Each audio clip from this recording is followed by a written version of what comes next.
Hi, welcome back to Detective Story. I'm Mike Hammond. Thank you very much for joining in again. I really appreciate it.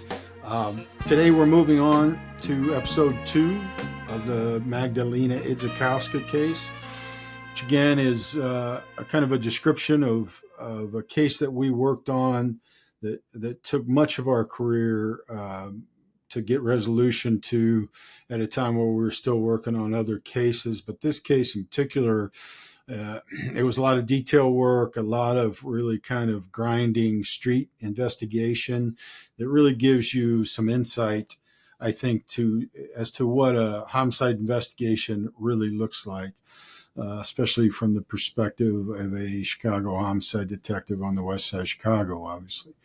I'm joined again in this episode by Chris Kafcas and Mike Pietryla, my partner, and we're going to kind of wrap up this investigation for you in today's episode. I hope you're enjoying it. I hope you're finding it interesting. If you have questions, anything that's not answered in these episodes that you're curious about, please reach out.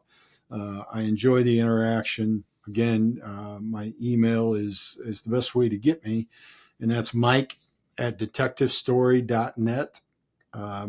And I will respond to you and answer any questions you have or criticisms or whatever, however you'd like to interact. I'm happy to get it. So we'll move on with today's episode. Again, keep in mind now that the material discussed in these episodes are of a pretty heavy nature. And we're talking about murder and violence, violent death. If those things upset you, give some real thought as to whether this is for you. I'm not trying to scare anybody off, but I want to be realistic and not cause anybody further trauma. So here we go again, episode 2 of Magdalena Idzikowska, Maggie, and I hope you enjoy it, and I will talk to you afterwards. Thank you very much. I'd like to take a moment from the program to have a real talk about safety and security. Toward that end, I would like to introduce you to my friends over at Blue Knight Security Solutions, your ultimate partner in protection. Blue Knight Security Solutions isn't just your average check your ID at the door security company. They're a team of elite detectives, investigators, and law enforcement professionals with unparalleled expertise. Especially in this realm, I would not vouch for just anyone. I confidently endorse Blue Knight, however, because I've seen and I know their skill sets firsthand. Whether you need their real-world investigative prowess or securing your home, business, synagogue, church, or event, Blue Knight has you covered. From risk assessment to tailored security plans, they'll ensure your safety is priority number one. Please don't get caught in the trap of having the illusion of security. Make sure you are actually making yourself, your loved ones, businesses, and community actually more secure. Blue Knight Security Solutions provides street-smart operators who can handle any situation. Heading out for the evening, worried about your kids heading out safely? Forget the uncertainty of ride shares or cabs. Blue Knight offers secure transportation with trained security operatives who prioritize your safety every step of the way and will get you where you're going with the confidence that you are well protected. Contact Blue Knight Security Solutions today at 773-706-4920 or visit BlueKnightSecuritySolutions.com. That's night like Knights of the Round Table. BlueKnightSecuritySolutions.com. Don't forget to mention my name, and I promise they'll make you feel like family, because your peace of mind matters. Hi, welcome back to Detective Story. Thanks for joining us again. This is episode 2 of the Magdalena Idzikowska investigation. Again, I'm joined by my guest, Chris Kafcas, my buddy and my old partner, Mike Pietryla. I really appreciate them joining us for this. And we are going to continue on with how this investigation played out. So thanks for joining in. As always, we appreciate it. Please download, subscribe, give us a review if you like it. It helps us out a great deal, and we really do appreciate it. All right, Chris, take it away, buddy. So, let me get this straight. You and the tank commander are driving back from Cubs Foods out in Joliet, which is, for people that don't live in the Chicagoland area, is about, like 45 minutes to an hour, depending on traffic? Yeah, depending on traffic. On a good day. Yeah. It was Joliet State Prison that was the beginning of the Blues Brothers. Just a note. That's correct. Right. And you get a phone call from another policeman. Yep. Telling you that, basically that his informant is the same person that you're looking for. Or does it goes in the reverse order? It goes the opposite way, actually. Right. He had called me right after we left the house on Superior saying, hey, were you just at this house on West Superior asking about a murder? And I said, yeah, we didn't say anything about a murder, but yeah, we were there. He said, well, I have an informant there. If you need anything, let me know. I'll reach out to him. And, of course, just out of courtesy, I didn't ask him his informant's name or anything. So then we go to the Cubs Foods, trying to tie up those phone records and the woman who'd gotten calls and this guy who we believe had the phone, possessed the phone because, of the variety of calls. And then the Cubs Foods manager in Joliet identifies the guy for us, tells us his name is William Moore, and he tells us that his emergency contact is the house we'd been to on Superior, and the woman who told us, I don't know anybody, I don't know anything, right? So then we get back in the car and start our way back in, and I called my buddy, the policeman, and I said, hey, I wouldn't normally ask such a thing, but it's kind of important. Is your informant's name Bill Moore? And he said, how do you know that? Yeah. And I said, well, brother, I think he's the guy I need to talk to. I mean, I don't know that he's our killer yet, but I know he had a phone that I need to talk to him. And at that point, my buddy's like, well, he goes, to be very frank, I know him, I've dealt with him, but he's actually my father's informant for a long time. And he knows him and still talks to him. So I'll reach out to my dad. I have him give you a call. So thank you. Complicated a little bit because his father is a commander in the police department. Like high-ranking. High-ranking guy. Good man, like my buddy. But still, it's an issue that, like, all right, we're going to have to deal something with this. So then I get on the phone and call Mike, who's in the office, and I say, hey, man, this guy's name is William Moore. Whatever you find out about him. And by the time we in the office, like, you had run him, right? And we're like...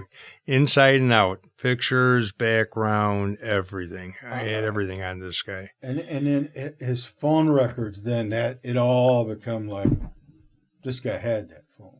Right. There is no question that he had that phone because multiple calls to his home address, to the house on Superior, to this girl who said he was dating him. Cubs Foods. And it turns out he was a floater for years for Cubs Foods, filling in at different ones when they were short of people. So we're like, this guy had the phone, right? Now, we don't know now for sure he's the killer, but he had that phone. Right. So at the same time that this is going on, there's another piece of evidence or another piece of the puzzle, as it turns out, because it wasn't used as evidence, but it helped kind of formulate everything. You guys still have this videotape floating around out there somewhere, right? That's correct. Yes. And the process of trying to get stuff off of that videotape is, as I understand it, problematic at the very least. We ran into a lot of problem with the tapes. We did have the tape. We even viewed the tape, and we looked at it, and it was kind of, when we were looking at it, it was an exterior camera with a cover on it, a plastic cover. Well, that day or that night or that week was raining, snowing. It was terrible weather. the problem is that you seen more of the dripping coming off the Every time a raindrop hit the front cover of that housing that the camera's inside of, it just exploded in light. Right, all Because the it's- ambient light. Because it's 2001. yeah, Right. The the camera technology was probably was made in 1982. Right. Yeah. And so then you couldn't see anything. And on top of that, it was a VHS tape. Right. And For Okay. those of you of a younger generation, it's a thing about this big that went into a machine, and you had to manually rewind it and fast forward it on the, that's or cool. it had a.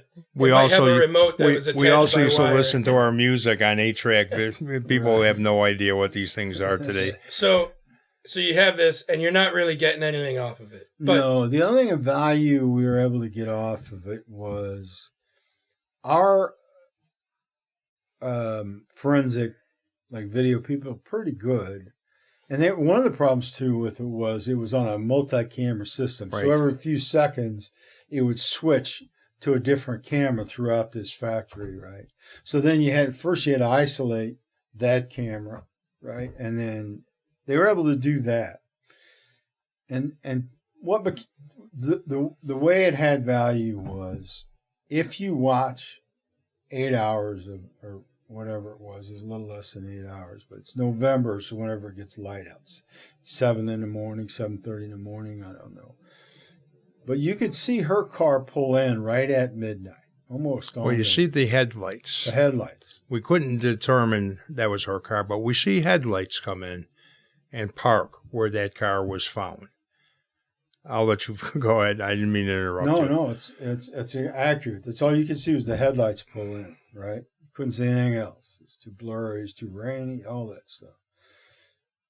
And then just a few minutes later, you see a car pull in behind her. And that car's there for a few minutes, It's there for a little bit, yeah. and it backs out.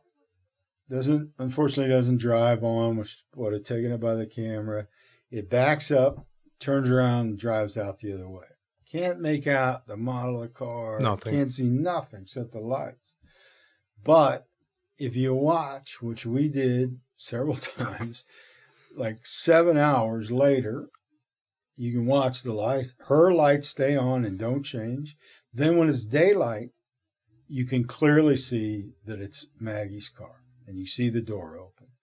So definitively, she come there at midnight, and she never left. and she never left. Never Right? left. And there was one person, theoretically, that was there for a short period of time, who would most likely be Our your killer. killer. Right. So, do you try and have that tape cleaned up? We do. Our people couldn't do anything with it, and we were going to send the FBI. But then somebody told us that NASA, the space people, are really good at it. They can do things other people can't do, which makes sense, right? But nobody had ever considered it. So we reach out to NASA, which seemed like this is all right, right? And they were cool. They're like, yeah. But we have a process. And the process is you have to hand carry it down here. And then we have the local sheriff's department who will accompany you in. And you have to sit with that deputy while There's a name for this process, right? It's Chain of custody. yeah. we call it now the tank commander process. But Or the not little exactly his name. But and the reason they do that is they don't want to be part of the chain of custody. They don't want to have to send somebody up to testify. They want Right. us and this deputy from down there to be independent witnesses. They just don't want to be tied up with Right. it. It's just a logistics thing. It's fair, right? So we're like, awesome. We'll send it down there, right? Or we'll come down there and do it. So we're making plans. But then, I don't know when that was, 2002, 2000. It's easy to determine because the second space shuttle tragedy occurred. That second space shuttle that blew up and killed all those astronauts happens soon after we make this agreement. And they call us and they're like, sorry, everything's off the table. We got to work on this, which of course is understandable, sure, please. So we're like, that videotape I don't know if it's ever going to get any. It's a super long shot anyway, but that's the way it worked out, right? So then we put it back in inventory, kind of forgot about it, and moved on with doing other things with the case. And then one day, several years later, NASA calls us and says, "Hey, are you guys still interested in having that tape reviewed?" And like, yeah, we are. That'd be great, you know. So the tank commander flies down there, and they sit and do it, but they just couldn't do any more than what we could see. Had already been done. You know what I mean? So it's just a kind of a fascinating story. Like NASA, cool. Also, I got to think another frustrating piece of this puzzle, a piece that could very well make the case suddenly just turns out again. Ultimately in trial, it certainly made it easy for the state's attorney, who was Bill Delaney, and his partner, who's still working. So I haven't talked to him to get his permission, but I did talk to Bill. Bill, the great state's attorneys did a great job prosecuting this case, but it just it gave them really great ammunition for that closing argument. Say, look, what else would you have liked for these guys to have done? You know what I mean? Right. Like, they went to silly degrees almost. To NASA. They went to NASA. They went to NASA. Yeah, NASA. And it also eliminates the argument from the defense attorney. Well, you guys found this tape. How come it wasn't processed? Something you didn't like? You went to NASA. Yeah, and it was done, and they ran through their talk to those guys. Technology, you know, the best in the world, and there was nothing at that time. Maybe today they could do it, but at that time they could clean it up so far. Right. But that tape would play a part until the very end. And I'll explain that later, but that tape had relevance until the bitter end. So now you have the name of William Moore. Mm-hmm. You have information that he is also a confidential informant for someone high-ranking in the police department. You got to be scratching your heads and say, like, what other turn can this make? And then what happens? Yeah, I mean, we were kind of like, wow, how about this caper? Huh? I mean, it just was, there was no predicting what turn it was going to take next. But he had to be talked to. The other thing we needed to know, or we wanted to know really badly, was, is there any connection between him and Maggie, right?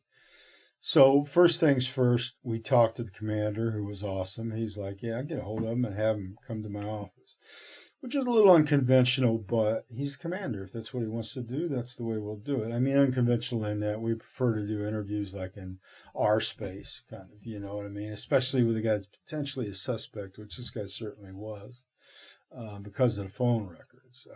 I wouldn't. That's, I think, suspect's about as strong a word as you could. Person of interest is the words they like to use now. But right, yeah. He was a suspect. He was a suspect, right? Yeah. So in the interim, we had talked to, she worked at a place called Union Health with her mother. And Union Health is, I don't know exactly what they do over there. They're kind of a clearinghouse for medical. I think Union Health is like the medical facility for unions. You work as a factory worker and they have a particular union.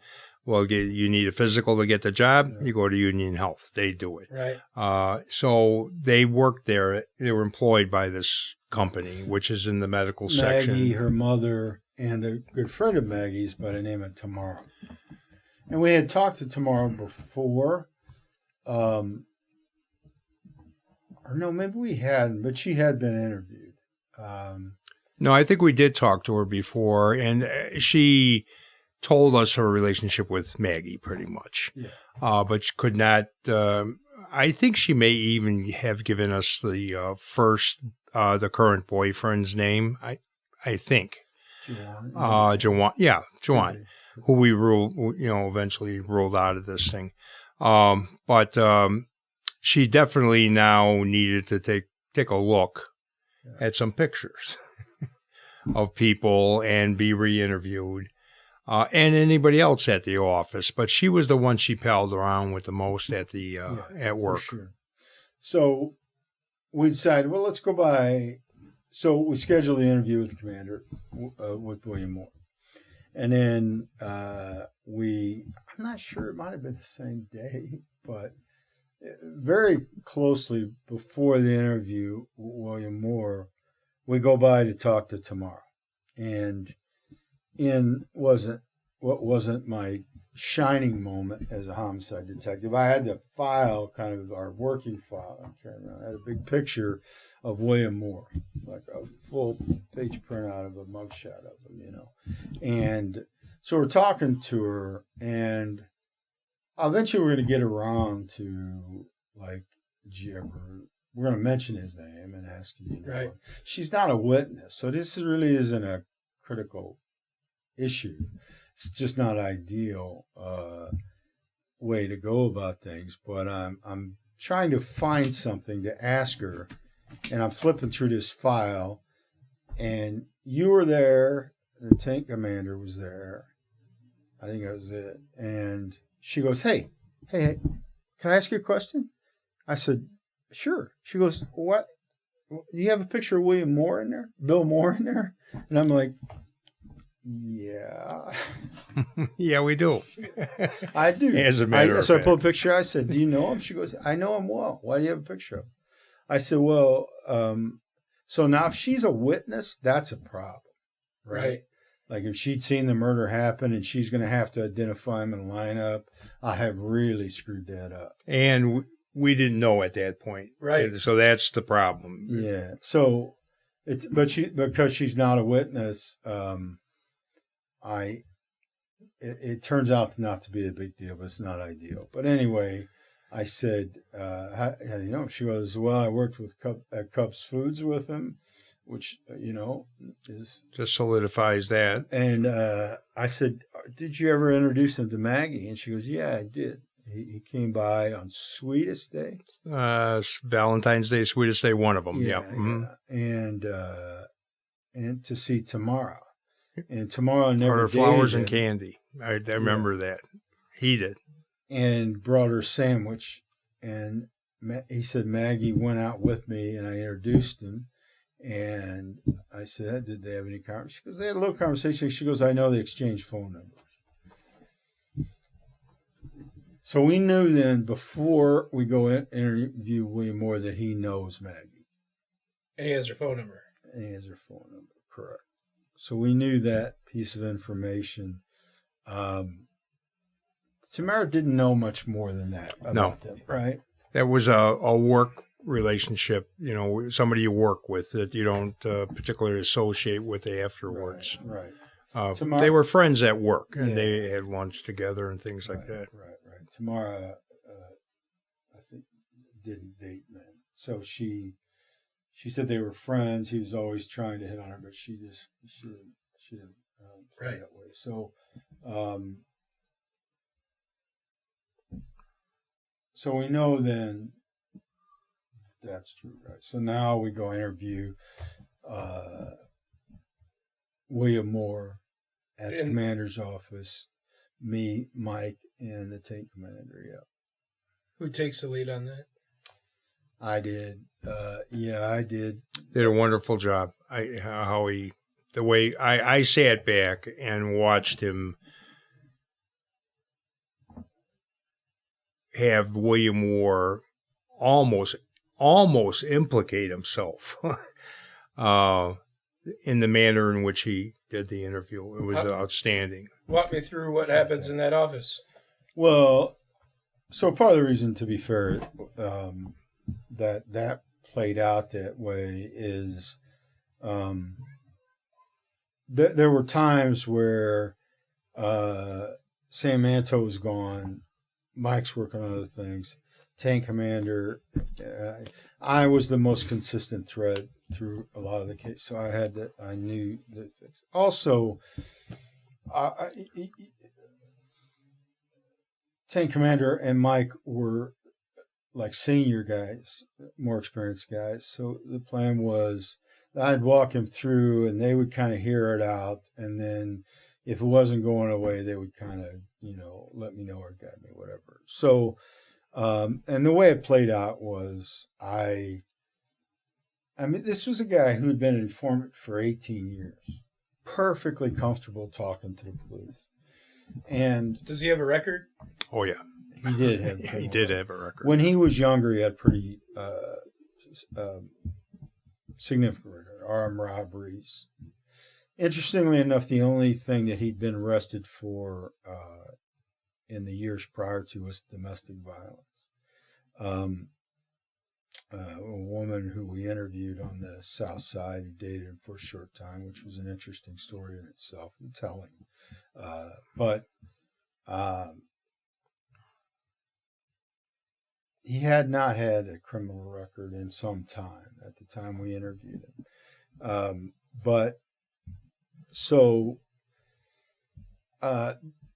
Very frankly, as good a man as the commander was, and as much as I thought of him, it was a little uncomfortable in that scenario, right? Because that's not generally the way that we do things. They have a relationship, whatever, but it actually worked out really well and to our benefit. So I basically just started. I was real straight with him. And I said, Mr. Moore, and he said, hey, call me Bill. Everybody calls me Bill, And he had a couple, the guys, we knew guys who had known him when he was an informant for the commander, who worked for the commander, and they knew him as Goldie. The girl who dated him called him Benji. But the commander called him Bill, and he told me, call me Bill.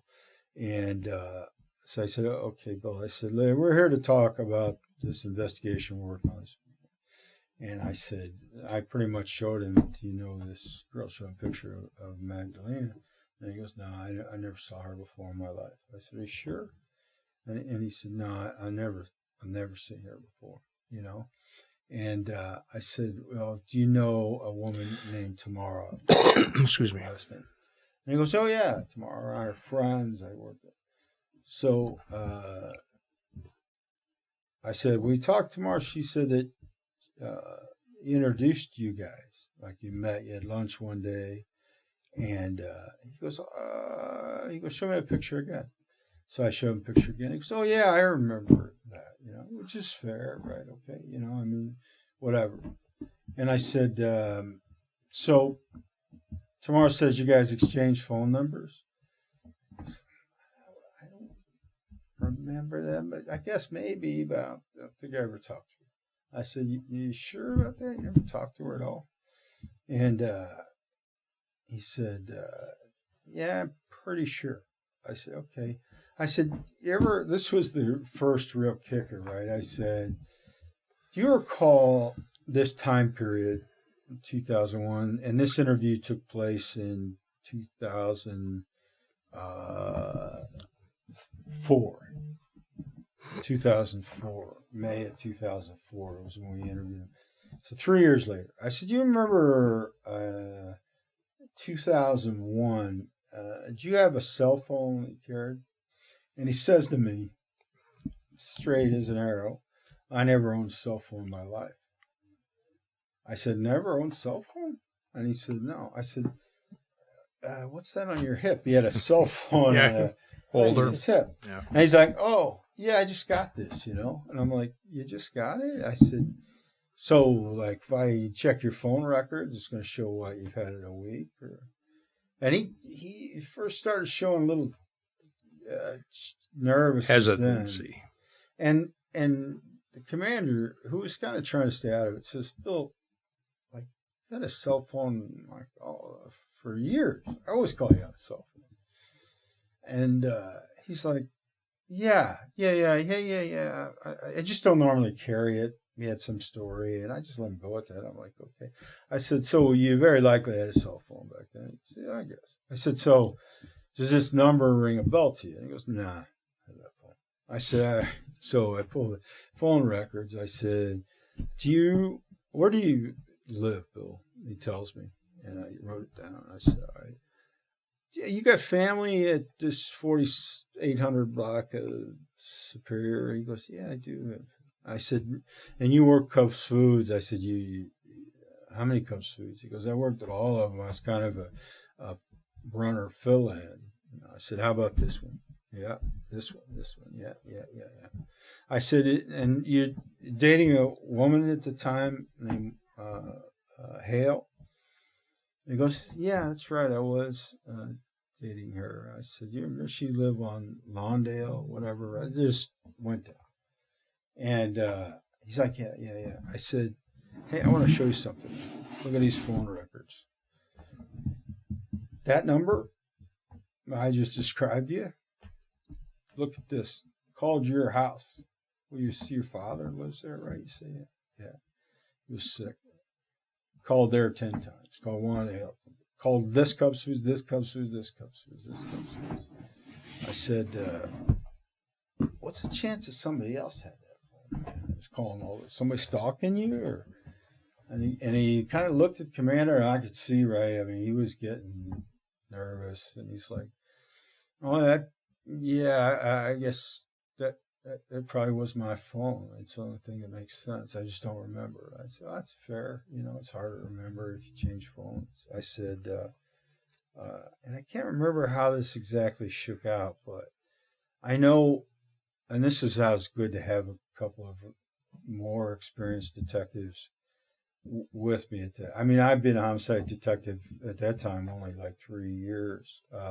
It was a busy 3 years. Oh, yeah. But, I mean, it had only been 3 years. These guys have been a lot longer. But I could feel that he was getting uncomfortable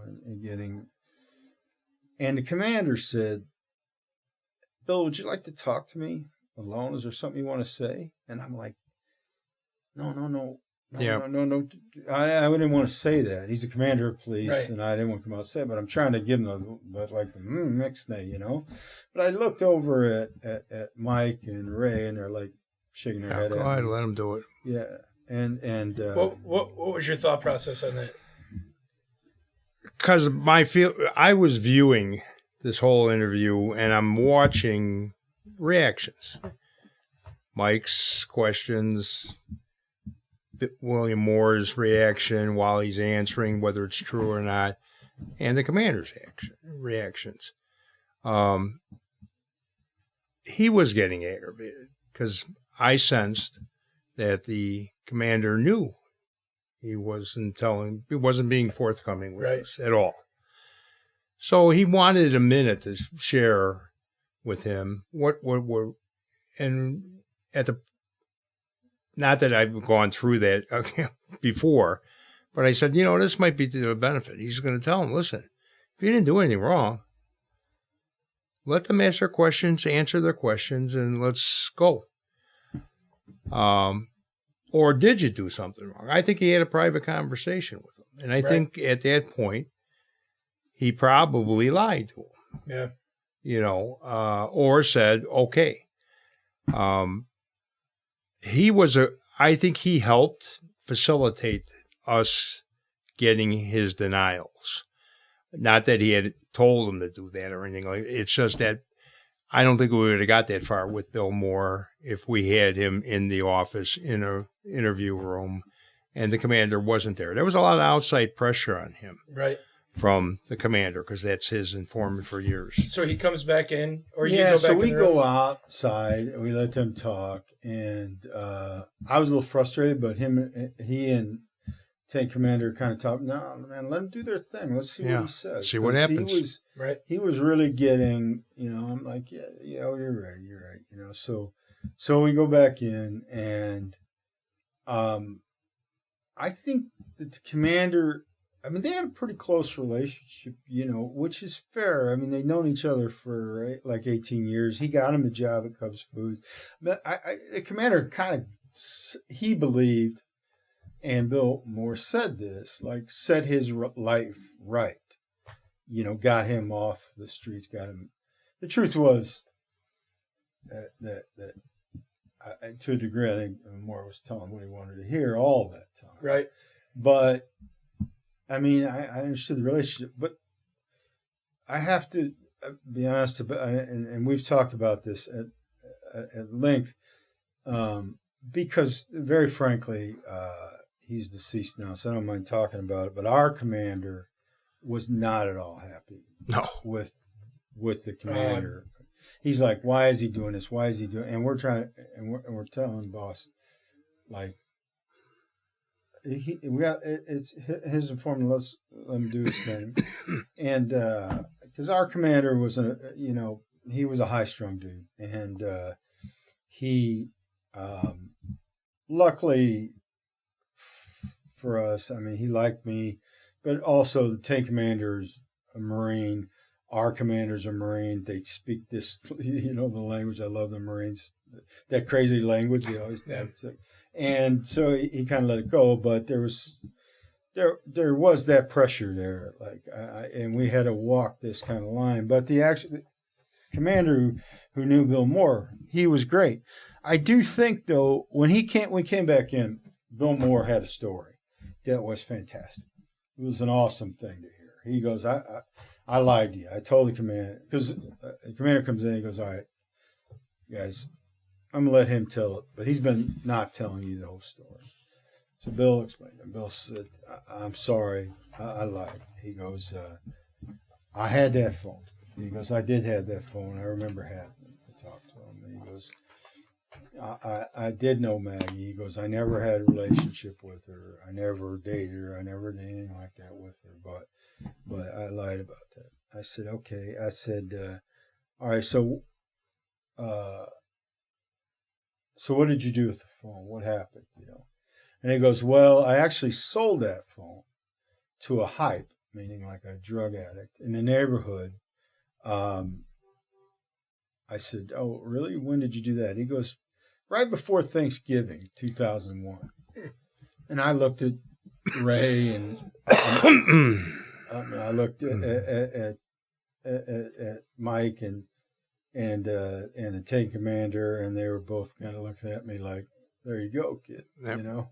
And I looked at the commander and I said, "Boss, please." And the commander's like, "Hey, Bill, make a lot of sense." I said, "All right, well, what's the hype's name?" And he goes, Johnson, Gregory Johnson, he tells me.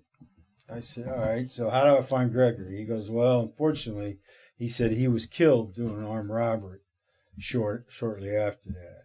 He was a bad guy. So I'm like, so this is your story now? I said, so Mr. Johnson gets a phone and he gets called, but here's my question. Who gets a phone, keeps calling your house, and keeps calling Cubs Foods? Right. After that. And the commander, To his credit, was like, hey, Bill, come on, man. Like you're embarrassing me. This is, I think he got a short story of like, okay, I lied to him. I had the phone, but I got rid of it. I think he was willing to buy that. But once I started flushing it out, the commander's like, hey, man, don't make an ass of me, man. This is right. And he's like, Bill, come on. And he's like, yeah, that didn't happen. I said, there's no Greg Johnson, right? He goes, well, there is a Greg Johnson, but I didn't sell him. I said, all right, so he had the cell phone. I said, all right, so tell me then about Maggie. And he said, I knew her. She called me a bunch of times. She's trying to hook up, but he goes, I never hooked up. He said, never once. And he said, no, I never. I said, you never had like sex with him, that was a tough question to ask, right? Well, I think you led up to it. Did you ever date her? Started there. Yeah. Did you ever go out with her? Did you ever take her to a movie? Right. Did you do this with her? And then, did you ever kiss her?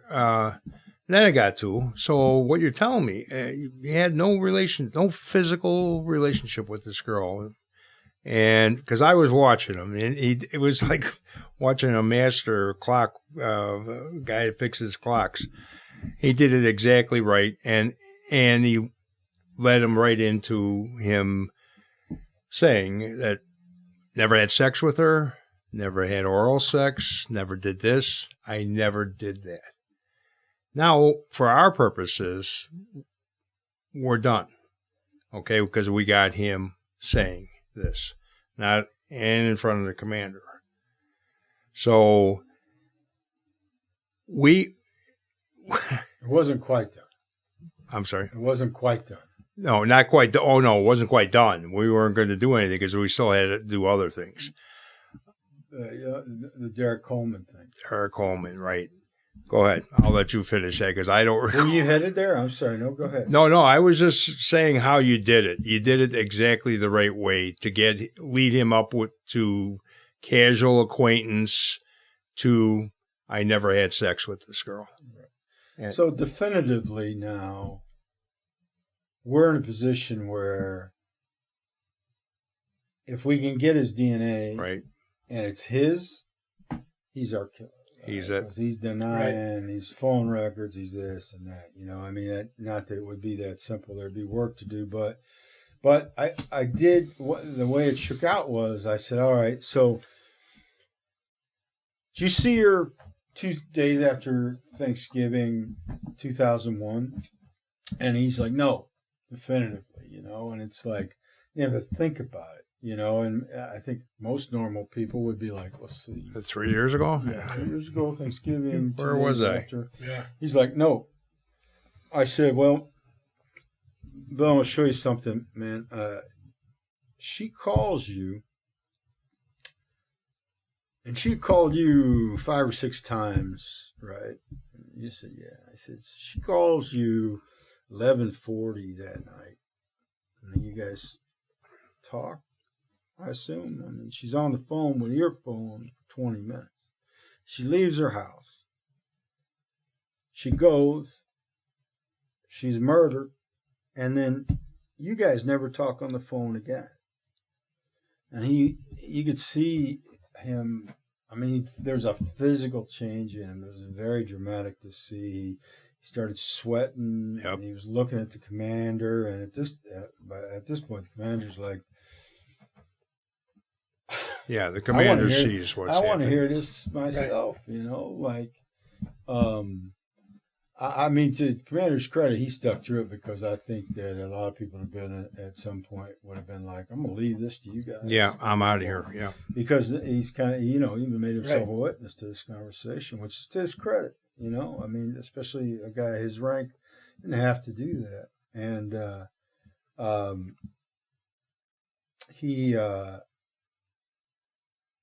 he said, all right, man, I'm worried about telling you this. I said, I mean, tell me what you can. Now,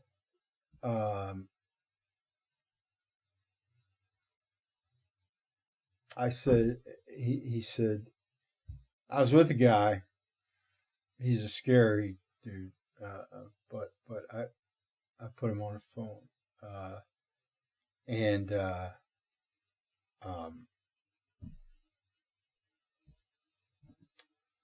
I said, all right, well,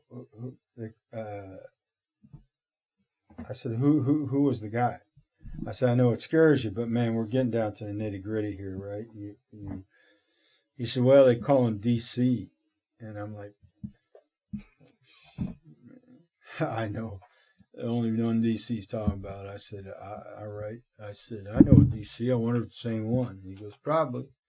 I said, well, all right, just tell me his name, And he said, Derek Coleman. And they're like, yeah, same DC. I had a history with Derek Coleman, Westside gang, tough guy, right? And not a pleasant history myself, But I said, well, how's that shake out? And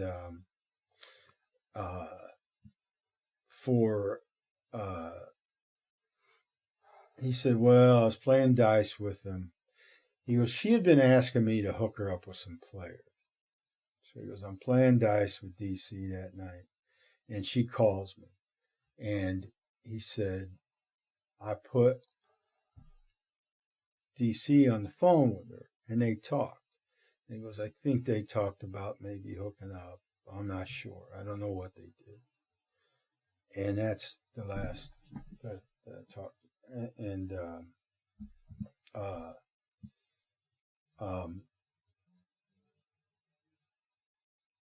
I said, so you're telling me that you talked to her and in maybe D.C.? So that opens itself up to all kinds of cool stuff to talk about, And for any attorneys out there that are concerned in listening, I had Mirandized him inside the door, giving him his Miranda warnings, But I looked at Mike and the tank commander, and they're both kind of shaking their head like, it's time, And it was time to say, oh, give him the out, which is the play, right? Always when you talk to somebody like that, you want him to have an out. That's how to. So the out, it was time for the out, and I said, all right. I said, okay, that makes sense. I can check that out. So, but you never had any relationships? Yeah, we went over there. I said, so here's an easy way, Bill, to get yourself out from underneath this. And that's to give us a buccal swab. Do you know what that is? He goes, no, it's a DNA sample. Take your DNA. And now, we didn't tell him that there's DNA on the scene, that she had sperm inside. We didn't had mentioned any of that, But, man, he got pale and was sweating, and he looked at the commander, and I don't know about them, but I'm holding my breath, and the commander's just like, you didn't do anything wrong, Bill. Now's the time, and he's like, oh, okay, all right. So we can take buccal swabs from people, and we had during the course of this, we're trained to do it and that. But it's better to have an evidence technician do it. For a suspect, if you can. Sometimes you just can't. You know what I mean? Like, right. We go to Nashville and interview that guy. The tank commander and I took DNA. There's nothing wrong with it as long as you follow chain of custody, do all that stuff. But it's just better and more official to have an evidence. So either him or tank commander went outside, ordered an evidence technician to come there, and he got there pretty quick, but that was some of the longest, whatever it was, 30 minutes. It wasn't that long, especially waiting for an ET. 20 minutes or something like that. He did show up. For us, that's quick. Long 20 minutes from me because I'm. Yeah, but we were on pins and needles that he would change his mind or this or that. But you had him sign the consent. Or no, the consent was signed, and he agreed to do it. And when he did it, I said, "This is great. We got the buccal swab. Now we just." Even the ET was, when we went outside, the ET was a little freaked out because of where I'm leaving out where we did the interview in respect of the commander. It's just his office, but unusual. And ET's like, what the hell's going on? And we're like, it's just worked out this way. He goes, that guy's wrong. Like, his mouth was dry. I thought he was going to faint. I said, yeah, man. And I still say the fact that the commander was there, in spite of what our commander did not like that we conducted it there, put the pressure. That was a lot of pressure for him. External pressure for him to continue. At this point, I mean, the guy's a hardened criminal, right? Is he thinking that he's going to get out of this? I asked myself to this day. Mike and I've talked about it. And Commander, I think he just didn't want to say no in front of the commander. Yeah. You know what I mean? I think that because he knew. I mean, he had to know. He had to know. And maybe he was just hoping that it wouldn't hit or he'd come up with another story. Or I think he was painted into a corner that he wanted out of, and he was going to do what it took to get out of it. And it's an odd thing. You know what I mean?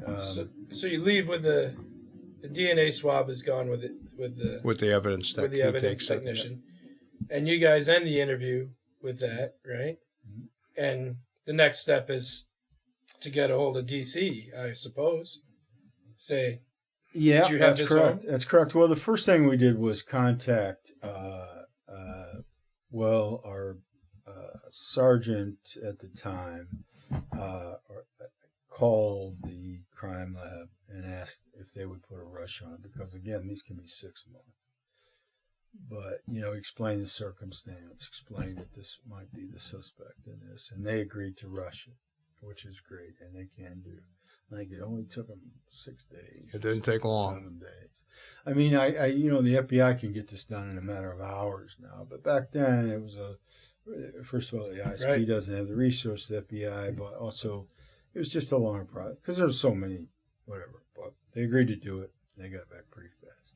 But yes, the next step was to go talk to DC Coleman, and I was like, this is going to be a tough one because he and I have a bit of a history, you know what I mean? Not a good one. Not a good one because he's a guy that was not fond of the police. And his little ballywick there, he had a lot of control. He's a big dude, a lot of control over it. His family owned a pretty well-known barbecue joint on the west side. And so was it you and I that went to his mother's house? Yes, I think so. So we went to his mother's house where he thought he was staying out in the suburbs, and he was there. And, he was a little bit like, hey, man, why you bothering me at my mom's house? I said, look, I don't think you're in any trouble here, but this is an important thing we're talking about, And he was like, to my surprise, he was like, yeah, I know Bill Moore. I know Goldie. I said, well, so here's the story, man. He's saying that we're working on the murder of a girl that was killed. He's saying that he had a phone, but she called. He put you on a phone. You were in a car, leaving a dice game. I told him exactly what he said. And he was like, that's absolutely. He goes, I ain't never been in a car with Goldie. I ain't never talked to a phone. He's never hooked me up with any women. That's all bullshit. And I said, all right, man. I said, you willing to, I see you can get yourself out from under this for good, this murder, come talk to the state with me. And he did. I couldn't believe it. Yeah, I almost fell over when he agreed to do that. We took him right 26th Street State, Right. talked to him, they put him in a grand jury. Like right then. There Right was a then. sitting grand jury, Right. he put him in. And he Put him in. And Got us. now, Bill Moore's got a big old problem. Big old problem. One of them is D.C. Coleman, but that's the least of his problems. Like his alibi is shot. So, and then a few days later, I get a call from, I'd like to give it credit if I can find his name, because that dude was so excited. He was ISP lab guy. And I got into work and had a message from him. And he's like, call me right away. And, well, I'll look for it later on, of course. But he's like, dude, it's a hit. It's a hit. That's him. I'm like, is that right? He said, yeah. So now you've got the evidence you need, Yeah. and you have him denying that he's ever had contact with her. Correct. Yeah. And, but that's really when the work started, right? So that is 2004. And just to tell you how this goes, William Moore was indicted in 2008. So it's a 4-year process. Even though you have his DNA, Yeah. you have his denial of contact, Right. it takes another 4 years to get him. And why, the defense wanted to make a lot of hay out of that, which makes sense, but the truth of the matter is that's when the work really started, because we had to tie him up then. Those are good circumstantial things. Even the DNA, that's not circumstantial. That's physical evidence. The problem is DNA is probative most widely accepted forensic people say DNA can exist in the form of sperm in a body for 72 hours. But after that, it can dissipate. It's not reliable, whatever the scientific. So, among the other things we had to do is we had to definitively tie up her prior 72 hours, which we did. Yep. It took us that many years to get where we were at, which is with him. And now we got to do 2 more days additional. Right. Yeah. So it was a lot of work. Really was. And we were able to do that by talking to her boyfriend, Juan Spool, and, all right, when with you? It's very important, man. When were you with her? And he was good. He's like, I was with her and this time. And then talk to his mother and say, when can you account for time? This time. Same with her brother, her cousin. Work. Yeah.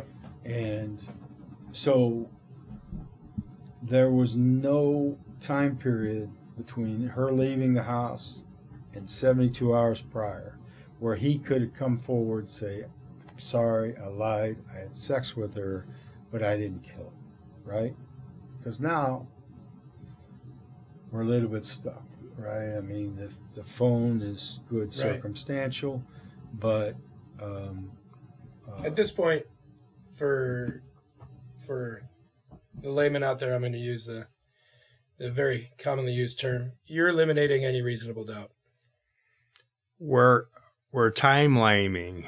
We're accounting for her time and eliminating the possibility of her having sex with him the day before. Right. Plus, to go back to something that we discussed in the last episode, you also have her undergarments and her pants, which have been tested for DNA. That's and correct. Have come up negative. Correct. So, the combination of the timeline and that evidence is going to pinpoint the exact time of intercourse in the backseat of the car and no other time. And we also had to tie up his timeline from, say, 11:40 through, whatever time, 7 a.m. the next day, so he could say, well, I was with this person, or I was at work, or whatever. He could, anybody we know, he could make up anybody, as he did with D.C. Coleman. But the people that we knew of, and his work and those things, we had to make sure he couldn't say he was somewhere else during that period, which we're also able to do pretty definitively, So then, plays out after that, we go to the state's attorney's office, fill in a review, and say,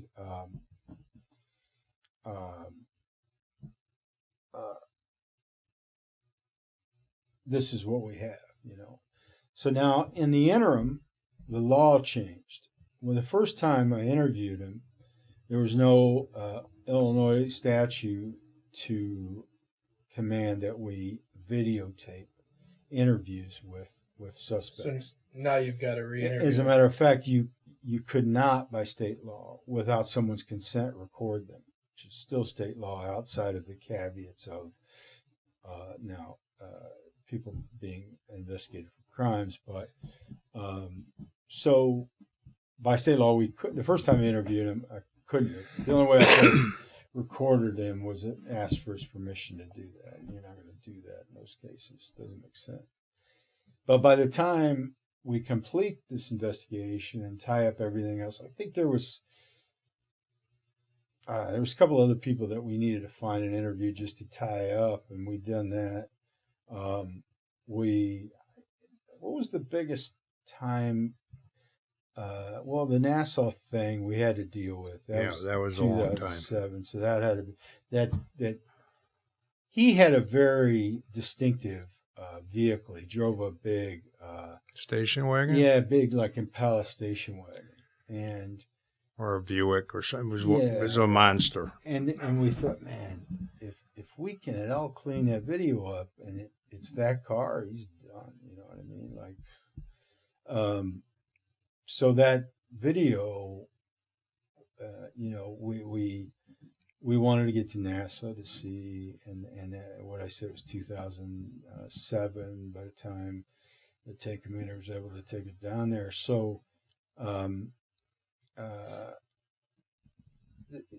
think that was the most of what took. So, but there was a lot of things to tie up. But anyway, so the state's attorney's office, they liked the case, but they said what we need is for you to get him on video, since that law now, and have him repeat the same story, right?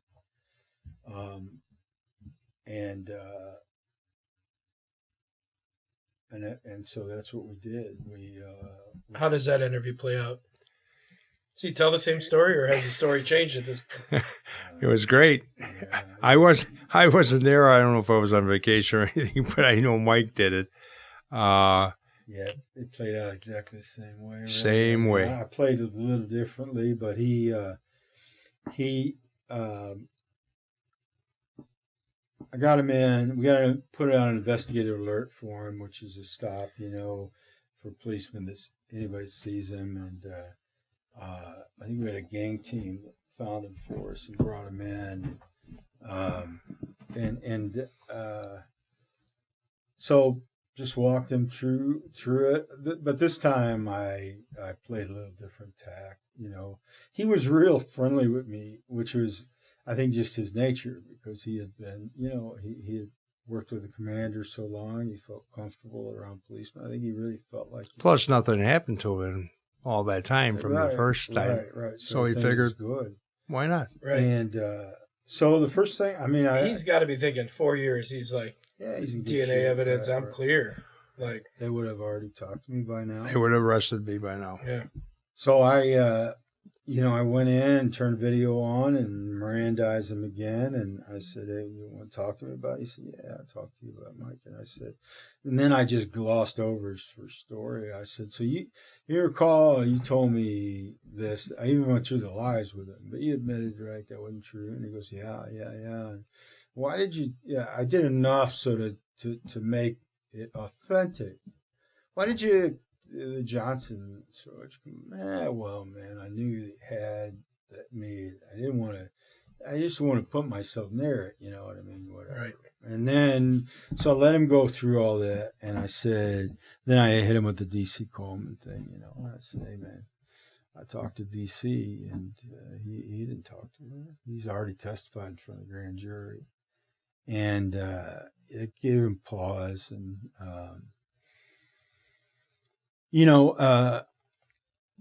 I was still kind of walking this fine line with him because I desperately wanted to know what happened. I wanted him to tell me. And I kept feeling like he was getting there. Because at one point he said, anytime I brought it up, and I tried to not bring it up very much because I needed to establish it, but I don't want to belabor it. Was, you guys never had sex, right? You never had any contact with her. And he said, "No, I never did." And I said, "Well, Bill, look, man, it's your DNA inside." I said, and I kind of honed that the same way, like, and give him it. And that was a little bit pins and needles because he could have easily said, "Well, I'm sorry, I lied. I did have sex with her, but I didn't kill her," right? Which we close that door pretty tightly with the 72 hours, but it does leave the possibility for a defense attorney to say, "Yeah, well, he left her there. Somebody else come along and killed her. How do you know that's not true?" Like, well, then you're relying on the jury to believe, like, well, what's the likelihood of that, right? But still, it's a door that I'd rather not have open, and so I just wanted him to tell me what happened. I was just her and him there, and so I switched then to playing this empathy game, which this is a thing that we do a lot that can be a tough thing to do, and it can be when this happens a lot with child murders, child sexual killers, things like that, where you have to put yourself in a place where you're being empathetic to get them to talk. And those type of cases, not to get off on this tangent too much, but the child's gone. You only have this person's there. You need for them to tell you what happened. And contrary to what, anybody believes or would like for you to believe, you're not going to threaten or berate or torture somebody into admitting it. Never going to happen. It's just not. The way you have to do that is to be empathetic. And it can be tough and ugly, to be empathetic with a pedophile murder. It's hard. And you hear yourself saying shit that you right. And in this particular case, you know or believe that this is the guy that brutally raped and murdered Maggie. Yeah. And so I started switched and went down this road of saying, like, man, listen, I understand all this shit. You're not getting out from underneath this. You're not, dude. So now it becomes, how did it happen? Why did it happen? And you want to go in front of a jury with this story, man? That's ugly. But I understand, man. I'm divorced. I understand how things can go bad, and I just need to understand, And boy, he got close, and he got to a point where he was telling me, Mike, if I did this, that would make me a monster. I would be a monster. And a couple of times I said, no, I don't agree with that, Bill. I don't think that makes you a monster. You've led a good life. I mean, does it make you a monster? You had this bad thing happen. And only you know why. It doesn't make you a monster unless you are a monster, and then explain to me what happened, And boy, there's a couple of times I'm just like, he's like, no, I'd be a monster. I'd be a monster, And I got, and so we reached this point where it wasn't going any further, and I think he needed medication too. He was on medication for something, so I needed to get him. We had to take him to a hospital because we can't give him his medication, right? And so I couldn't let that go very long. I didn't want to, and also you can't. You could hurt the case. So I said, well, let's take a break. And how soon you need medication, whatever. And he's like, well, I need to take it within 4 hours or whatever. I said, all right, let's get that thing care of. Because again, this is friendly. There's no antagonism. But then I go, I thought you were there, but I guess you. No, I came in because I remember you coming out. Okay. And so we got somebody to take him to the hospital for us. And then I was talking to Mike and Tank Commander and a couple other guys in the office and the state's attorney who was there for felony review. And I'm like, man, it's so close. I want it so bad. I want to hear him tell me what happened. But again, cooler, smarter heads prevailed. And they're like, even the state's attorney was like, I think he's done. He's done. He's painted himself into a corner. If you keep playing this game, I know we'd all like to hear him say he killed her. Yeah, and the reason why. Right. But you're leaving all the time, leaving the door open for something ridiculous that's going to give the defense, something to hang their hat on. Right. And right now, what do they have? So he comes back, and at that point, I think it's done. Yeah, state's attorney approved charges. Yeah. Based on just that. By the time he came back, we had enough to get the charges approved. And so. I think I just went and told that Bill, like, you're going to be charged with this murder. You go downstairs. And he was like, all right. He's friendly. He's like, I appreciate it. Being treated the way you've treated me. I said, well, man, I appreciate you talking to me, whatever. Which also played well, I think, later, all that. It was very difficult for his defense to say that, like, I had threatened her. Yeah, you're because we get, they always make accusations that we coerced something or threatened them or withheld medical attention, withheld meals. It's always us. the nicer you are, the more you give them, Right. especially when you have enough. It's time to close the door at that point. Yeah. We'll never know. And as it turns out, Yeah. we'll never know. No, so the way it plays out then is we go to trial, and he had a public defender in the first trial, and at trial, his defense tried to hit hard on where we'd interviewed him and why, because he didn't tell her that he was an informant, which is kind of silly, because I mean she wouldn't, I don't think would, and we weren't going to bring that out at trial. There's no reason for it. It wasn't Right. relevant, and we're not about fronting people off, even in that. I mean, we would for the case if it was necessary, but if it's not necessary, that's not our gig. We're not gonna just unnecessarily front somebody off. But he fronted himself off because he wouldn't, and so she just kept hammering it to me, and it was actually Mike was on the stand and finally just said, well, we did it there because he'd been an informant for commander for 18 years or whatever. And she was like, whoa, now. Eyeballs open. I can't imagine what was going through that defense attorney's head. Yeah, but, I'm sure she was like, hey, dumbass. That would have been a good thing to tell your attorney. Yeah.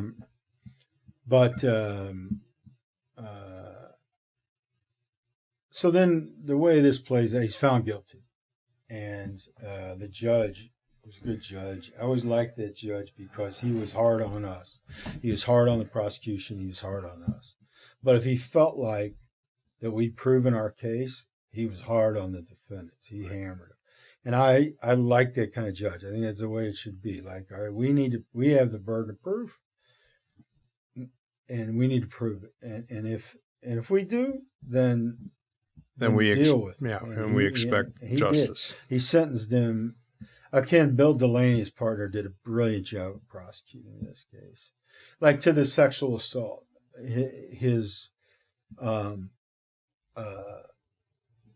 defense attorney made the very kind of fair argument. Like, there is no proof she's raped. There's no trauma to her vagina, any of that stuff. There's no proof that she was raped.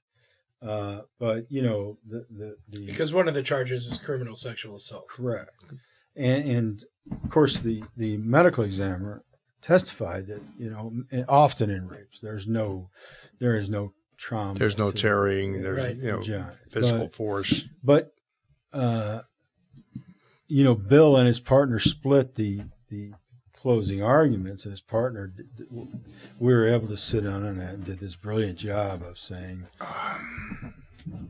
just taking crime scene photos and saying to the jury, just show it. Does this look like consensual sex? You know what I mean? Oof. And I was sitting in the what do you call it, the public section, watching this Gallery. The gallery, and I was like,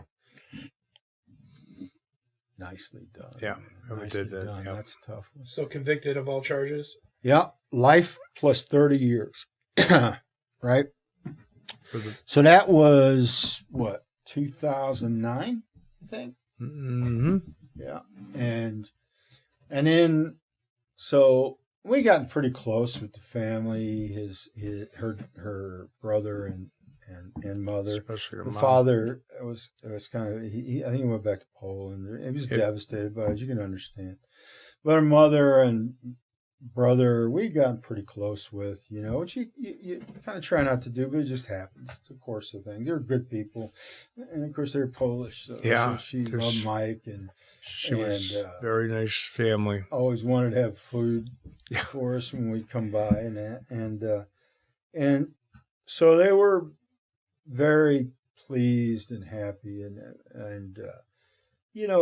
closure's just the wrong word. I hear that a lot. People need closure. There's no closure. It's just answers. It is a door closing, but it doesn't. It's not like it makes it all go away. Right. Maggie's still dead. Gone. And right. And Wanda, her mother, visits. Both of them know that the last moments of her life were just horrible. Yeah. Yeah. And they had to sit through that trial. And then it doesn't end there because our appellate court which I'll keep my thoughts to myself. But we had notified few years later that the appellate court has overturned it, sent it back for retrial. I remember when that happened. For retrial. Yeah, I remember talking to you about that because I took that much too personally. You know, I mean, in retrospect, but and it was over this ridiculous thing where his attorney didn't object to the jury seeing my interview with him on video. And in that video, he admits to prior crimes and gang affiliation. And in order for a jury to hear that, the state has to lay the groundwork for that, meaning they have to have an agreement with the judge that we're going to bring in prior crimes and his gang affiliation because it's relative to the case. They didn't do that because it wasn't relative to this case. And this is the second trial is with a different judge? Yes. So what happens is, first of all, the reason that she didn't object is because they never saw that. They saw a redacted version where the state redacted all of that. So it wasn't even valid. But they said she should have objected anyway, sent it back for retrial. It's my personal opinion, and only my opinion, you civil attorneys out there, that they just didn't like the sentence. The length of the sentence. Whatever. I have no proof of that. It's just my opinion. But anyway, it gets sent back for retrial. The judge who heard it the first time recused himself because he said, I believe this guy did it. I can't be impartial, which I respect. But so he hands it off to another judge, and also a good judge. But when I say good judge, I mean like fair, tough, but similar. Like, you got to prove the case if you do. So we had a retrial. This time he had a pro bono law firm representing him, right? And that trial was a doozy, right? I mean, I don't know how many. That was the summer before I retired, I think. And he took the stand in that trial, which he had to. He had to explain away the DNA, And because here's the way this works at trial. When you're a witness, which as detectives who testify we are, you can't be in and listen to the rest of the trial. Right. Anything. Right. The only thing you could be there is closing arguments. Right. And then the jury's decision and all that, and sentencing. But you can't be there for other witness testimony. So I wasn't privy to Bill Moore taking the stand. But again, Bill Delaney and his partner tried it for the state. And they're just damn fine attorneys. And of course, the law firm that was representing him were good attorneys as well. Actually, his public defender was a good attorney. Thorough, anyway.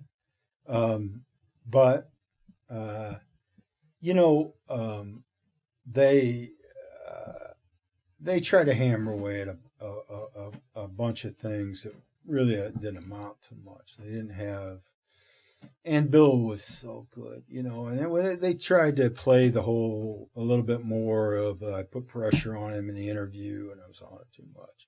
And Bill had these great clips like, well, listen to this, like, because he's calling me, hey, Mike, how you doing? Mike, how you doing? Getting him food, talking to him. And he goes, and Bill would say, he'd play those little clips, almost like what we call like TikTok clips now, right, for the jury. And then he'd be like, that sounds very coarse to me. Sounds like, he just did. Sounds cordial. It really was but he took the stand and he said in there, and I didn't even know this till recently when I read the transcripts, he appealed again in 2021. And this time the appellate court said, you're dying in prison, my friend. You killed her, and that was that. Yeah. But in that appellate decision, I was able to read that his testimony was that, and this must have been terrible for her family to hear. When I read it, I thought, man, I don't often do this to myself. You know me as well as anybody. I mean, you know, I sometimes you need to take more time out to say to say to yourself, like, nice job or whatever, you know.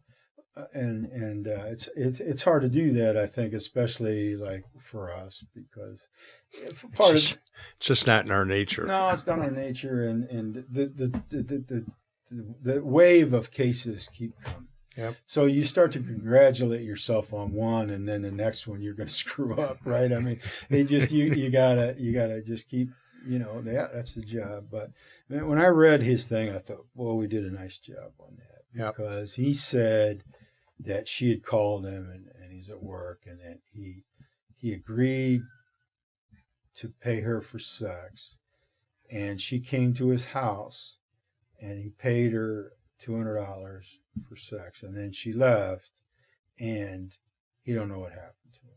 All right, so now he's explaining his DNA, and I'm surprised the defense kind of let him get away with that particular story, but maybe that's all they had. I don't know really, but man, that don't work. That don't work, because, and I know Bill had eaten him alive on the stand, you know, I mean, but because you guys had done this 72 hours prior. Yeah. Also, like we had that when you mentioned earlier, the panties and the jeans, pretty significant, right? Because what are the chances that she has sex? He said it was unprotected sex, right? It's because he wants to explain his DNA being inside of her.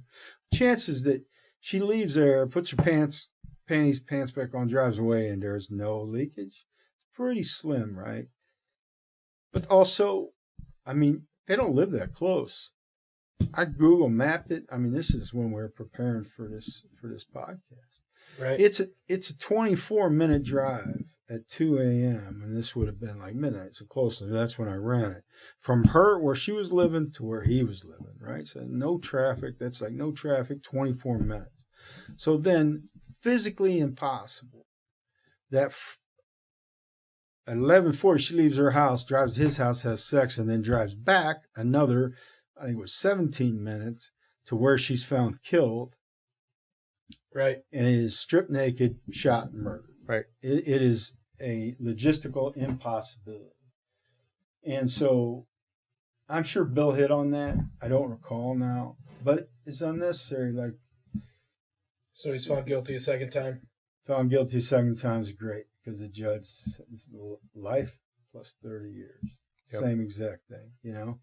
And then about a year ago, I got notified that he had died in prison. And we were just talking about that while we were taking, you know, earlier before for the show. And even at that, I called his Maggie's brother and mother and told him, you know, he had passed away. And the strength of these homicide victims' families never ceases to amaze me. Yeah, how they look at all the time, the amount of time that it took to her death till he got convicted, then sent back for retrial, and then again, long time for a family, and they're reliving it the whole time. When you think it's done, it's not done. And that's where how we started this thing, when we say you take the puzzle and throw it. And we put it all together. The only piece that we could not find was why. Why we didn't have the opportunity. And, you know, I can live with that. Yeah. Yeah. I mean, we were just having this. I mean, as Cormac McCarthy says eloquently, at some point you have to put a tourniquet on it, right? I mean, but when I heard that he died, I got notified from IDOC, the Illinois Department of Corrections, that he had died in prison. I was like, damn it, man. I wish I'd known that he was sick. I'd like to go and try to talk to him one more time just to see if he would tell me, how did it happen? Why did it happen, you know? But as we were talking outside, I mean, we did everything we could do, Right. and you got to put a tourniquet on it. In the end, I think I know what happened. I think we've talked Yeah, about I think this. we have a pretty good idea. She, in the end, I think she was just a playful girl who would kind of tease and play with guys and was borrowing money. She wanted to move out of her parents' house to move in with her boyfriend. So she was borrowing money from somebody. So I think it was probably pretty easy for him to kind of, I'll lend you some money, meet me over here, whatever. And he, I think in my head, he decides, I give her money, we're having sex, right? So he's clearly got a gun on him. I'm extrapolating out a story here, clearly. It's just my opinion. But I think what happens is he forces her in the back seat, forces her to have sex, and then she tells him, I'm calling the police. I think it's just that simple. Could have been a number of things, but I think it's just that simple. I'm going to report this to the police. He's been around. He knows. And a telling thing with this, I mentioned earlier he had gotten arrested for domestic disturbance. Right. We went down and talked to that woman, and she told a really fascinating. She said she met him.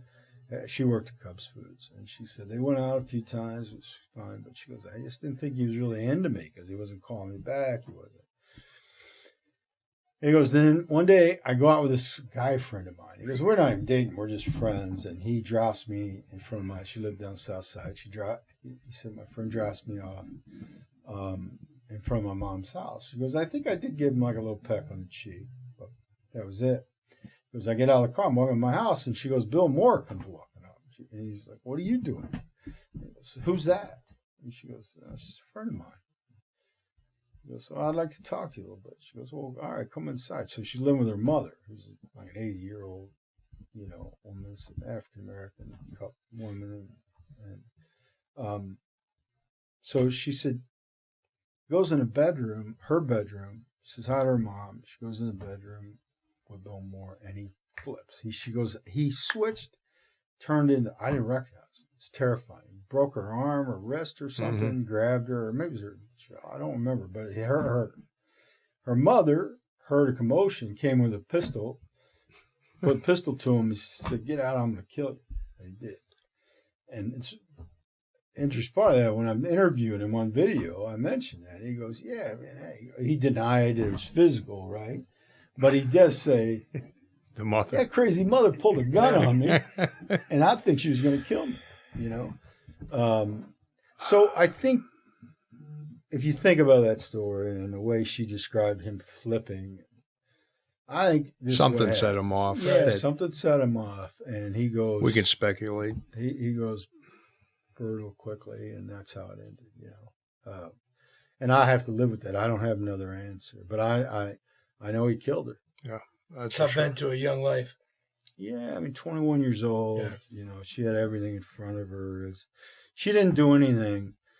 I mean, you could argue, like, and I get this a lot. I get, my daughter always wants to know, what could they have done differently?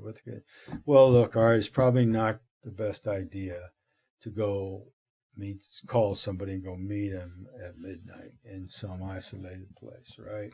I mean, I don't think I have to preach that to anybody. I mean, so that I wish she'd have done differently. But she didn't. There's nothing that we found or saw that led us to believe that she led any kind of. She had no drugs in her system, no alcohol in her system. I mean, her cousin told us on her 21st birthday she went out and had one drink or something. You know what I mean? Like, she didn't have any lifestyle. She had no history. Nothing to indicate that she had done something to him. And we talked to enough people that, she lost her temper. I think maybe she over-flirted, played that a little bit too much with a guy and she had no idea how dangerous he was. Right. You know what I mean? Maybe that's the answer. I don't know, but that's it, man. That's the story.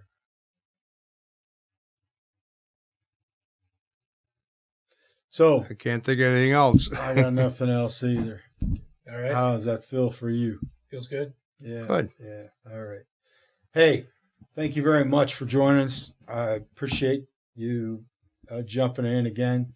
And if you have questions, my email address is in the show notes. Feel free to jump in about this case or anything else.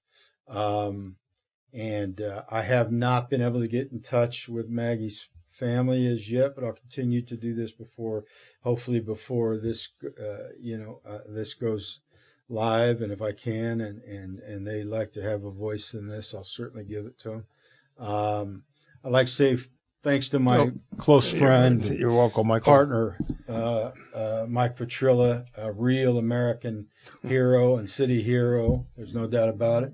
And my brother, Chris Kafcas, who is a hero to the working man and everybody in this city. Thank you very much for joining us, and we'll see you next time. Thanks. So there you have it. The case of Magdalena Idzikowska, Maggie. As you could tell, it was a long and, emotional and trying case. Just went on a long time, and having to retry it, put the family through it a second time. It was a lot. And, I'll speak to her family a little bit here. I make every effort that I can here on this podcast or this show to reach out to the victims' families, to give them the opportunity to say, yeah, I don't want to talk about her. Yes, I'd like to talk about my family members. Been successful with that with some, and others not so much. There's a lot that goes into that, as you can imagine. And in this case, Maggie's family, had a really strong connection relationship with them, as you'd expect over the course of 15 years. You get to know the family pretty well. And I will tell you, her family are just exceptional people. Her brother, her mother, her father, I didn't have much interaction with.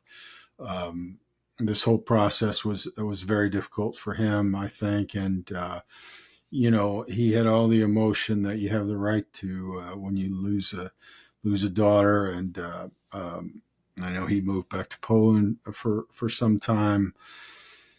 Her mother and her brother, I had a lot of interaction with. They're tremendous human beings. Her mother had been a nurse in Poland before she moved here, so she had has an amazing constitution. And though she was devastated by Maggie's death, and will always be there with her, she could have really tough conversations, and I always admired her for that.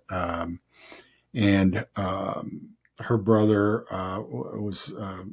is an amazing human being as well. A lot of respect for them both. I did reach out for them, and I've not heard back. But to be fair, I've not really pushed that issue. They, as you could tell, probably in the description of that case, they went through a lot. And I think at some point I wanted to give them the opportunity. On the other hand, I don't want to take advantage of that relationship or push them outside of their comfort zone. They've been through enough, and they've moved on with their lives. And I don't, if they hear this, I think they know that I'm thinking about them, and I have their concern in my heart as always. I'm always happy to talk to them, but I was not going to be in a position where I was pushing them to be involved in something that, they might not want to be a part of. If I hear from them in the future, I will certainly let you, my listeners, know. And if they want to come on and talk about Maggie, of course, you'll hear that. But as for now, I wish them the best, and I know even doing this episode is going to be somewhat traumatic for them, but they have my utmost respect and concern as always. Okay, so beyond that, if you have questions about the case or there are things that are unanswered, please reach out to me. Happy to do it. There's a lot that went into this. I know there is. William Moore died in prison. He had had a multitude of health problems, and I'll be honest with you. When I heard that he had died in prison, there's probably some relief to it, and I certainly let the family know right away. Their big concern was they had kind of moved on and forgiven him. Their big concern was that he could never get out and hurt anybody again. So I think that closed that door for them.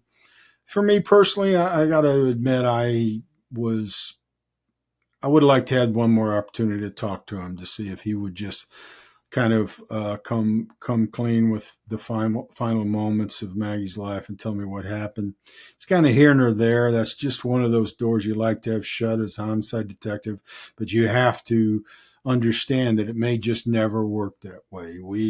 There is no doubt that William Moore killed Magdalena, and the physical evidence, the circumstantial evidence, his own lies, even in, reading the final appeal that he did with the Illinois State Supreme Court, which I'll put a link to in the show notes here, where they finally just rejected all of his claims and basically said, they found that he was guilty and was not going to get out of prison.